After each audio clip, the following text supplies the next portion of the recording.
Walter Thurmond III, went to University of Oregon. I got drafted in the 4th round to the Seattle Seahawks, played 4 seasons there, won a Super Bowl with them, played a year with the Giants, played a year with the Eagles, and then decided to retire. Is that why you hold the mic with this hand, because your big ring's on there? I like it. Lefty. I would do it too. What visualization, affirmation, goal-setting rituals, and strategies have you used to become one of the top 0.1%ers? I think everyone kind of mentioned it earlier on the stage here. I mean, it's hard work, determination, belief. I think even take it a step further, it's just, what do you want to accomplish? And I think for me, got to a point where I wanted to see how far I was able to take the craft of playing football. Going into my senior year, 80% of the workouts were mandatory and going into that summer fall camp. And I made them 100% mandatory because I wanted to get to the national championship. I wanted our team to be able to do well. And I just ultimately wanted to push myself. So I think that was something that I learned from that experience that I continue to take with me to this day. What is the $1 million lesson you've learned as a pro athlete that you plan to implement that helps you get into beast mode outside of sports? Yeah, just even continuing on to that concept, it got kind of reinforced my 3rd year in the league, 2nd year in the league. It was a group of the DBs. We had this concept called Get More. It was an aspect that was developed when we were working out. If we had a set of 10s in sprints, we run our 10 sprints and someone would say, get more. So we'll do 3 more sprints.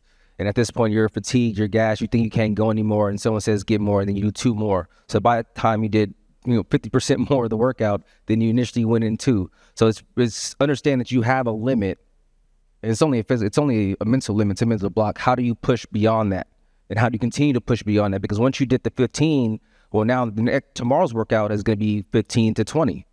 So now you keep pushing yourself, progressing in your aspect. And this is a physical aspect, but I was able to take this into my mindset on how can I be a better person as well. There's through my personality of meeting people, treating people, my spirituality. How can I continue to get more? It's the constant pursuit of just growth. Love it. What is the most costly financial mistake you've ever made? I wouldn't say mistake. I would say it was a learning experience. I think everything that we do in life, it's I think people are fear to fail. I think it's just they're just learning experiences. It may not have gone according to plan in that onset, but there's something that you learn from that experience. So where the next time it comes back around, you know how to be able to handle that experience. I love that advice. Most people don't learn though. Life's about living and learning. And then if you're constantly not learning from your mistakes, then you're going to constantly go back to where you are. And I think for me personally, I took that to heart to where I got into some trouble early on when I was a young adolescent, learned from those mistakes and allowed me to be able to grow at different points in my life. Love it. Last question. If somebody wants to be the top 0.1%er in their field, how can they outcompete everyone around them, be more disciplined, run circles around others, and become the best version of themselves? Yeah, I mean, that's a great question. I think we talked about it a little bit earlier, and I think there's a lot of successful people in this room, and there's a reason why you were successful. You were successful because you prepared for when that opportunity arose. Some people have more opportunity than others, but the common factor of being successful is being prepared for when that opportunity arises. And I think to even take it one step further is, for me, I've learned from everyone I come in contact with, no matter how old, young, ethnic backgrounds, there's an experience that you have that I just don't have.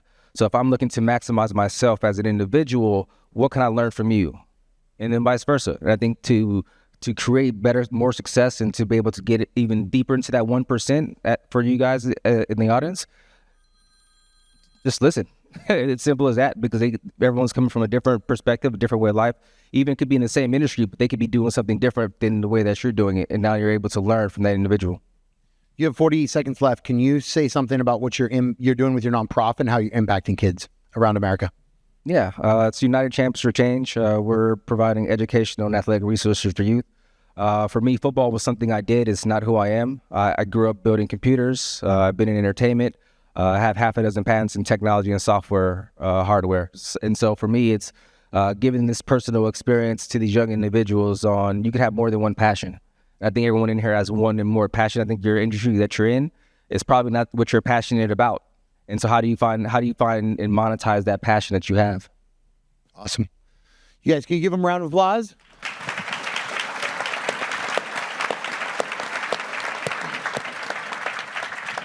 So I'd love to throw one thing out there. If you guys know a pro athlete that would love to speak, would love to be on a panel, give more added value, this will be part of the Athlete Office Club video series that we put on the website. And we want to build this so that we can impact more people's lives, give more people advice and ideas on how they can become the best in business and best within their personal life. If you guys have time, meet these guys. They're amazing. But we'd love to get referrals. If you guys ever know anybody that would be really good, whether in New York, Florida, or any of the other states that we're doing stuff in. So thank you guys very much. Have an amazing day. Appreciate you guys. Sweet.